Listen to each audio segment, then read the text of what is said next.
जय श्री कृष्ण विद्यार्थी मित्रों, ज्ञानविहार स्कूलना ऑनलाइन शिक्षण में तमारू हार्दिक स्वागत है। आज आपणे धोरण 6 सामान्य ज्ञान जीके एमां आपणे पाठ 5 के जे पेज नंबर 13 पर आपेलो छे। आपणो देश भारत शुं कहे छे के आपणो देश भारत एमां आपणने आपणा देशमां सौथी ऊंची आपणा देशमां ऊंचा पर्वत, सौथी लांबी नदी एटले के सौथी जी मोटी वस्तु होय ने ए आपणे अहींया आप्युं छे ए पूरवानुं छे। तमारे आना विશે सामाजिक विज्ञानमां पण घणुं भणवामां आवतुं हशे अने घणाने आवडतुं पण हशे। जीके आपणे कहीए ने जीके जनरल नॉलेज। तो के आपणो देश भारत बॉक्स मांथी योग्य शब्द पसंद करी भारतना संदर्भमां नीचे आपेलुं दरेक विधान पूर्ण करो। एम के छे के जे आपणे आ खाली जग्या आपी छे ने आपणे शुं करवानी छे, पूरवानी छे अने तमारे बधाए साथे साथे समजतुं जवानुं छे। सौथी ऊंचुं शिखर, तो के आपणा भारतनुं सौथी ऊंचुं शिखर कयुं छे, कयुं आवे एमां, तो कि आपणा भारतनुं सौथी ऊंचुं शिखर कांचनजंगा आवे। कयुं आवे? कांचनजंगा। कया राज्यमां आवेलुं छे तमने कोઈને खबर छे? तो के सिक्किम राज्यमां आवेलुं छे। कयुं? कांचनजंगा। આપણે હિમાલય કહીએ ને એ હિમાલયથી પણ સૌથી ઊંચું શિખર કયું છે? કાંચનજંગા। એના પછી સૌથી મોટું રણ, તમને બધાને ખબર હોય તો આપણા કચ્છનું રણ છે, એવી રીતના બધા અલગ અલગ રાજસ્થાનનું રણ છે, એવી રીતના સૌથી મોટું રણ કયું છે? તો કે સૌથી મોટું રણ થરનું રણ છે। જો અહીંયા થર રણ આપ્યું છે, થરનું રણ છે। એના પછી સૌથી લાંબી નદી, એમ કે છે કે સૌથી લાંબી નદી કઈ છે? તો તમને બધાને ખબર જ હશે કઈ છે? આપણી માતા કહેવાતી સૌથી લાંબી નદી કઈ છે? ગંગા। બધાએ સાંભળ્યું છે ને ગંગા વિશે। ગંગા ક્યાંથી નીકળે? તો કે હિમાલયમાંથી। એના પછી તો કે સૌથી મોટું તાજા પાણીનું સરોવર, આપણે ખબર છે કે સૌથી મોટું તાજા પાણીનું સરોવર કયું છે? તમારા સમાજમાં એવું ભણવામાં આવે। તો શું આવશે એમાં? વુલર સરોવર। શું આવે? વુલર સરોવર, સૌથી મોટું તાજા પાણીનું સરોવર। પછી તો કે સૌથી મોટો મુખ ત્રિકોણનો ફળદ્રુપ પ્રદેશ, તો કે મુખ ત્રિકોણનો ફળદ્રુપ પ્રદેશ એટલે કે જો કોઈ નદી હોય અથવા કોઈ નદી હોય તો એ શું કરતી હોય? તેની સાથે કાપ ઢસડીને લાવતી હોય। આપણે કહીને એનામાં નાના નાના રજકણોની બધા કાપ ઢસડીને સાથે લાવતી હોય। તો એ જે જગ્યાએ કાપ પાથરતી હોય ને, જે જગ્યાએ કાપ પાથરતી હોય ને એને શું કહેવાય? ફળદ્રુપ પ્રદેશ।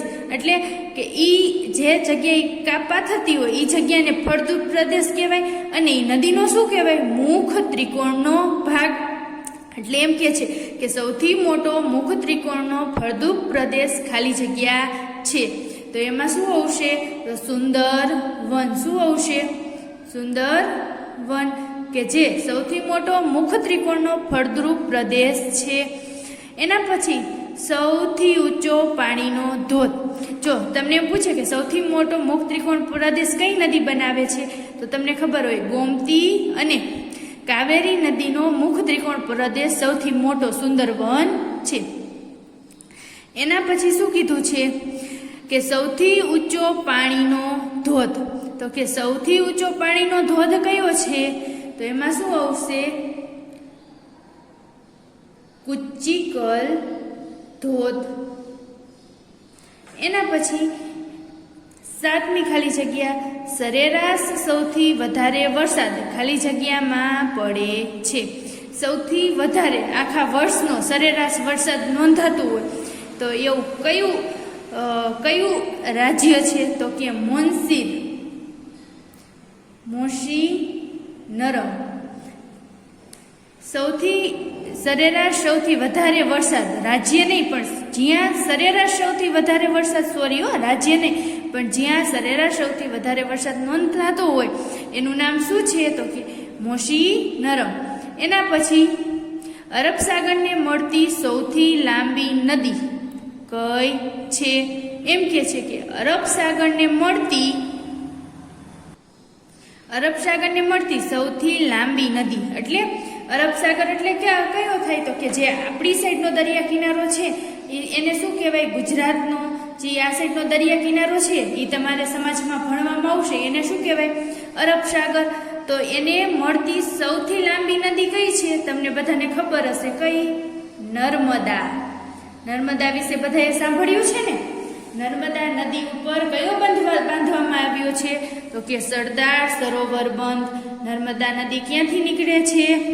તો કે ઉત્તર પ્રદેશમાંથી નીકળી અને આપણા નર્મદા જિલ્લામાં જે આવે છે અહીંયા કયો બંધ બાંધવામાં આવ્યો છે? નર્મદા બંધ. એના પછી તો કે સૌથી વધુ વસ્તી ધરાવતું રાજ્ય કયું રાજ્ય એવું છે કે સૌથી વધારે વસ્તી છે? આપણા ગુજરાત કરતાં પણ વધારે વસ્તી છે. કયું છે? તો કે ઉત્તર પ્રદેશ. એમાં શું આવશે?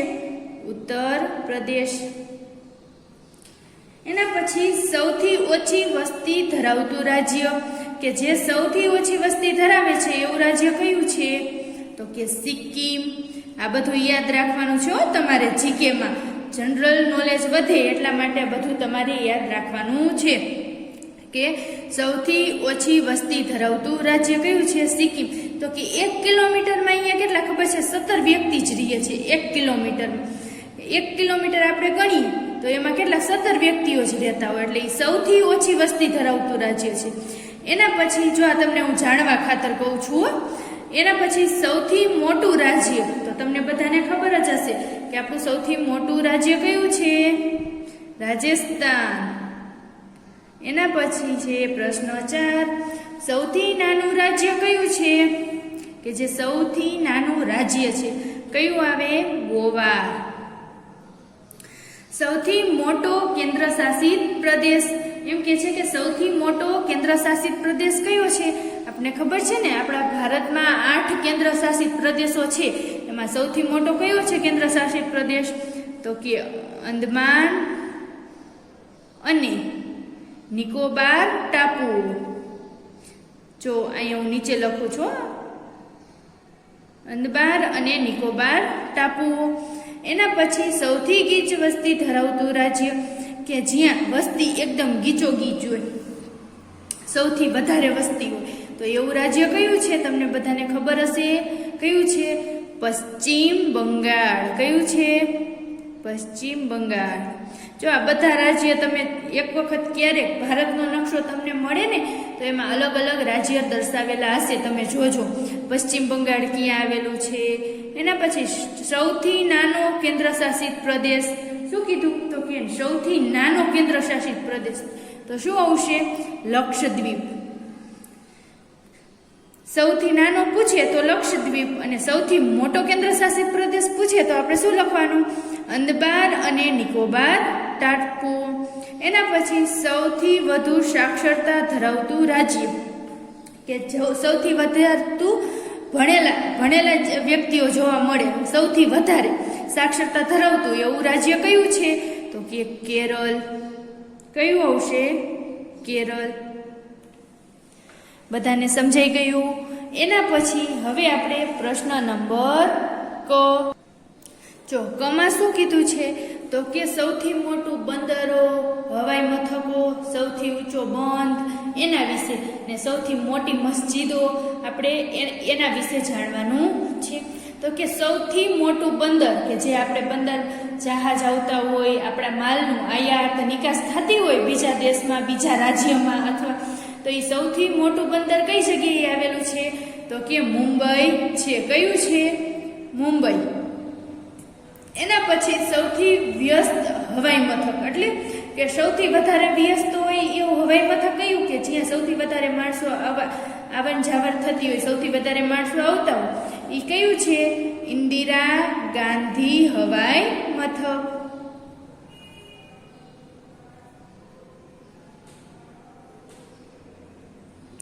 એના પછી સૌથી ઊંચો બંધ કે જે સૌથી ઊંચો બંધ છે તો એ બંધનું નામ શું છે? તેહરી બંધ. સૌથી મોટી મસ્જિદ કે જે સૌથી આપણા ભારતમાં સૌથી મોટી જે મસ્જિદ છે એ મસ્જિદનું નામ શું છે? તો કે તાજ ઉલ મસ્જિદ. તાજ ઉલ મસ્જિદ. તો બધાએ મારી સાથે સાથે વિડીયો જોતું જવાનું અને પૂરતું જવાનું. એના પછી પેજ નંબર 14 ઉપર સૌથી મોટું મ્યુઝિયમ. સૌથી મોટું મ્યુઝિયમ તો ચાલો આપણે જોઈ લઈએ આગળ કયું છે. Indian museum Kolkata. જો આર્યું ઇન્ડિયન મ્યુઝિયમ કોલકાતા. બધાને દેખાય છે ઇન્ડિયન મ્યુઝિયમ કોલકાતા. તો ચાલો આપણે લખી નાખીએ.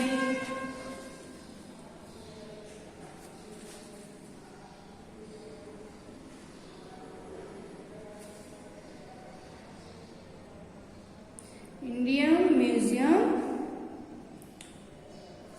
કોલકાતામાં આવેલું છે. એના પછી સૌથી મોટું પ્રાણી સંગ્રહાલય. તો ચાલો આપણે આગળ જોઈ લઈએ કયું છે સૌથી મોટું પ્રાણી સંગ્રહાલય. કયું આવશે? અરિનગર અન્ના ઝૂલોજિકલ પાર્ક, ચેન્નઈ. શું આવશે? તો કે એમાં અરિનગર અન્ના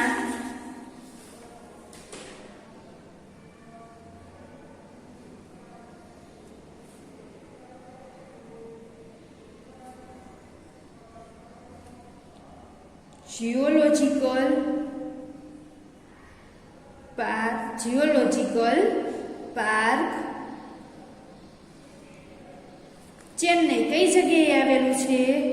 ચેન્નઈમાં આવેલું છે. સૌથી મોટું પ્રાણી સંગ્રહાલય ભારતનું કીધું છે. જ્યારે આપણા ગુજરાતનું કહીએ તો કયું આવે? બધાને આવડે કયું આવે? પ્રાણી સંગ્રહાલય શક્કરબાગ આવે. શક્કરબાગ જુનાગઢ. એના પછી સૌથી લાંબો સડક માર્ગ. શું કીધું છે? સૌથી લાંબો સડક માર્ગ. તો કયો આવશે? ચાલો આગળ જોવો જોઈએ બધાય. સૌથી લાંબો સડક માર્ગ કયો છે આપણો?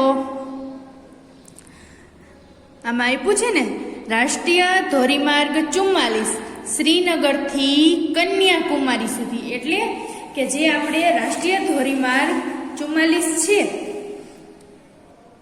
રાષ્ટ્રીય ધોરીમાર્ગ 44 રહ્યો એ માર્ગ 44 શ્રીનગર એટલે શ્રીનગર ક્યાંનું? જમ્મુ અને કાશ્મીરથી છેક કન્યાકુમારી સુધી.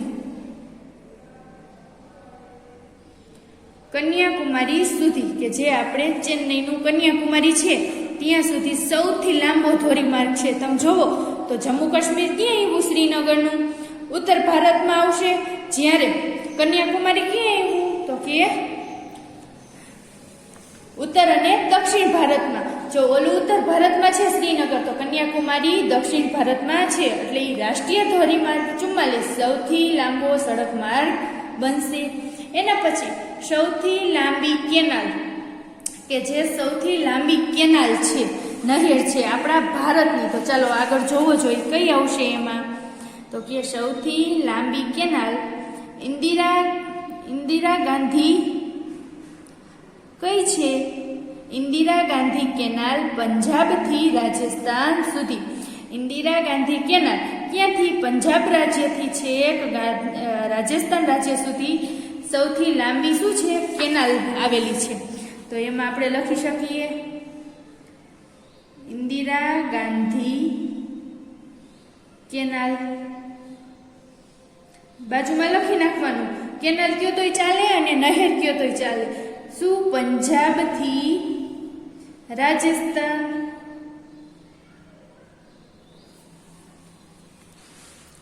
એના પછી તો કે સૌથી મોટી રેલગાડીના એન્જિનનું કાર્ય ક્ષેત્ર. તો કે આપણે સૌથી મોટી રેલગાડીના એન્જિનનું કાર્ય કઈ જગ્યાએ છે? તો આપણે એમાં શું આવશે? ચિત્તરંજન લોકોમોટિવ વર્ક્સ. શું આવે? ચિત્તરંજન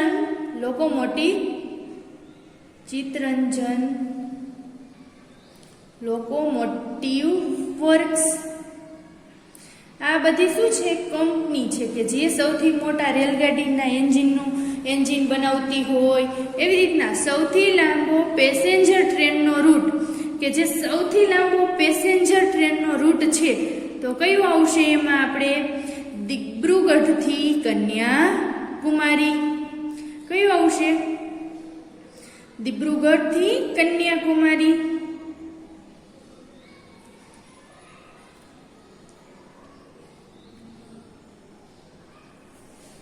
એના પછી સૌથી પહેલી ટ્રેન તો કે આપણે સૌથી પહેલી ટ્રેન કઈ હતી કે જે આપણે ભારતમાં સૌપ્રથમ ટ્રેન ચાલુ થઈ? તો બધાને તમને ખબર જ હશે સૌપ્રથમ ક્યાં થઈ હતી? મુંબઈની કઈ જગ્યાએ? તો કે સૌપ્રથમ પહેલી ટ્રેન વિક્ટોરિયા ટર્મિનલ. અંગ્રેજના શાસનકાળ દરમિયાન સૌપ્રથમ આપણે પહેલી ટ્રેન મુંબઈ ખાતે ચાલુ થઈ હતી કે જે મુંબઈના થાણે સૌથી પહેલી ટ્રેન વિક્ટોરિયા ટર્મિનલ અને થાણે વચ્ચે દોડતી હતી. ક્યાં આવેલું છે? મુંબઈમાં આવેલું છે. એના પછી સૌથી ઝડપી ટ્રેન, સૌથી ઝડપી ચાલતી ટ્રેન કઈ છે?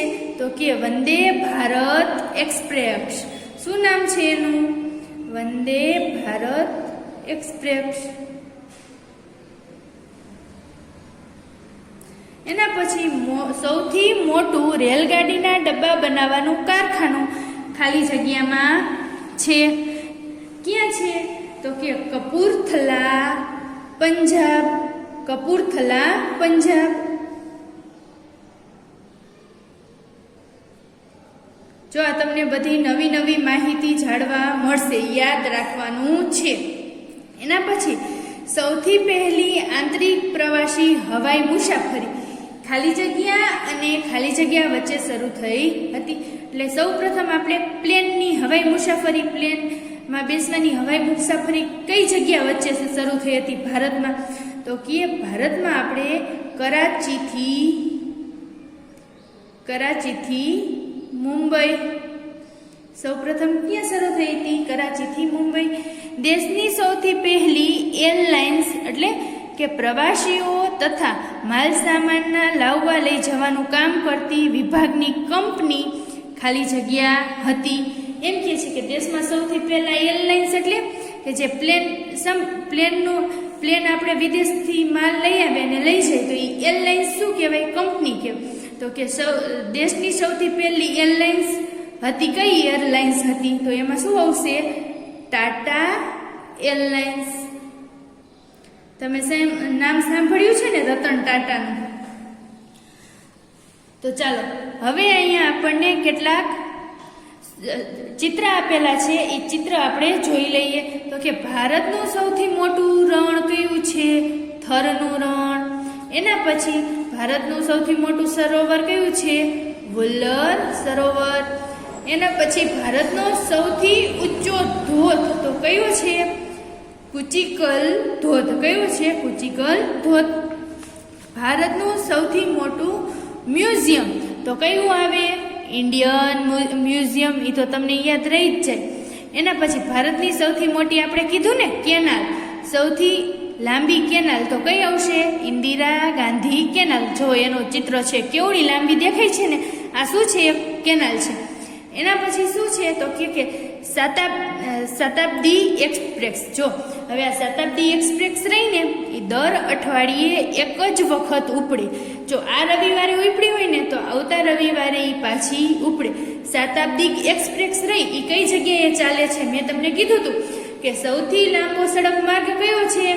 રાષ્ટ્રીય ધોરીમાર્ગ 44 શ્રીનગરથી કન્યાકુમારી સુધી. તો આ શતાબ્દી એક્સપ્રેસ રહીને એ શ્રીનગરથી કન્યાકુમારી સુધી અઠવાડિયામાં કેટલી વાર? એક જ વખત ઉપડે છે. યાદ રાખજો, શતાબ્દી એક્સપ્રેસ.